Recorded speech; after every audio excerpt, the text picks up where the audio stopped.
বিএনপির কোন উদ্দেশ্য লক্ষ্য নাই, বেসিক্যালি নো পার্টি, এটা কোনো দল না। 24শে জুলাইয়ের আন্দোলনের পরে কোন দলের কর্মীরা চাঁদাবাজি করেছে? যদি বলেন কোন দলের? আরে বিএনপি। এরা চাঁদাবাজ, এরা লুটেরা, এরা টেন্ডারবাজ। এদেরকে আর বাংলাদেশের ক্ষমতায় জাতি দেখতে চায় না। আজকে ছাত্রদের স্লোগান উঠেছে, Dhaka university, Jahangirnagar university, Chittagong university, Rajshahi university, Jagannathganj university. যারা চরিত্রবান তাদেরকে ক্ষমতায় আনতে হবে।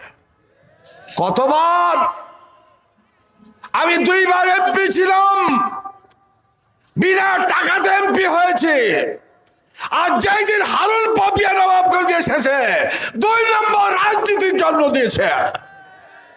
এখনো শুনি টাকা দেওয়া হচ্ছে, আপনাদের এদিকে টাকা এসছে?